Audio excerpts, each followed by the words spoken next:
Welcome back. Most of the telecom KPIs are of time series nature. So in this video, we'll look at what is time series decomposition, and anomaly detection in time series. A time series is a set of observations, each one recorded at a specific time t. So each point is a pair of two items. One is the moment in time the variable is measured, and the value of the variable at that point in time. For example, x is the variable and t1, t2 so on are the time at which the variable x is measured. So in this figure, for example, we have the number of short messages submitted to the message center, and the variable or submitted messages is measured at intervals of 10 seconds. Time series data contains information which can help us to predict the value of the variable x at a future time t. So in the time series data, the variables in consecutive timestamps, they do not change very significantly unless there is something unusual. So this behavior of time series plays an important role in identifying the outliers or anomalies in the time series data. There are two types of time series: univariate time series and multivariate time series. Univariate is a sequence of measurements of a single variable. For example, record of temperature at an hourly interval of the day. So in the context of our use case, it refers to a single KPI or anomaly detection applied to a single KPI at a time. So in a multivariate time series, it's a sequence of measurements of multiple time-dependent variables. So multivariate time series, each feature does not solely depend on its past values and also shows some dependency or relation to other variables. For example, number of PDP context and volume, these are two variables. Both these variables exhibit correlation. In the context of anomaly detection, multivariate analysis, it makes use of multiple KPIs. So it provides a higher degree of prediction capabilities as we take a combination of KPIs into account. Seasonal time series, it exhibits a repetitive pattern at regular time intervals.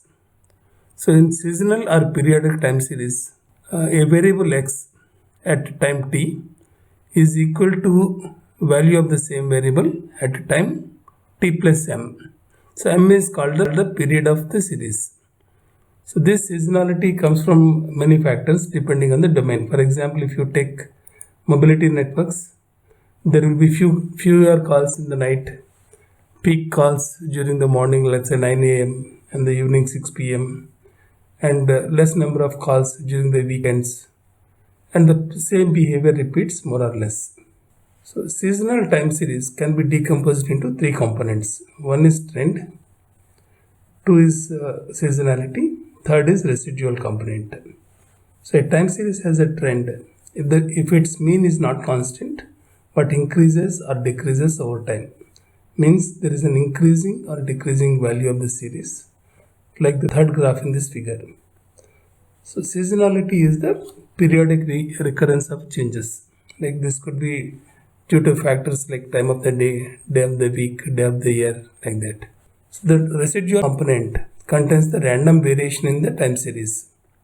So a time series can be decomposed into these three components using STL algorithm, that is seasonal and trend decomposition using LOESS. It's a polynomial regression method. Coming to anomaly detection in the time series, it can be accomplished in three ways. One is identifying outliers. Consider a variable x varying over time. At a time t, if the value is significantly different from the expected value at that time, then xt is an outlier.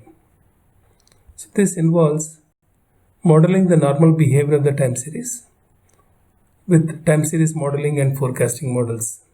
So these are models like autoregressive moving average, exponential smoothing, ARIMA, etc., which we are discussing in the later videos.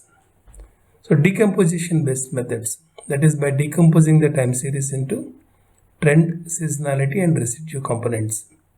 So if the absolute value of the noise component of the variable x at a time t is greater than the set threshold, we can consider xt as a outlier. So time series decomposition algorithms like STL will be used to decompose the time series into trend, seasonality and residue. The next one is identifying the change points. Supposing there is a time series data and t is an instant in time or a timestamp.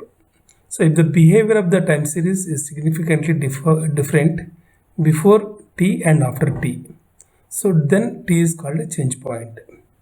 The behavior of the time series starts to deviate from what is expected at the change points. So the big difference between the change points and the outliers is that change points correspond to a more sustained long-term changes in comparison to the volatile outliers. So the last one is identifying the anomalous time series. So consider a set of time series. An anomalous time series is a time series whose behavior is significantly different from the majority of the time series in that set of time series.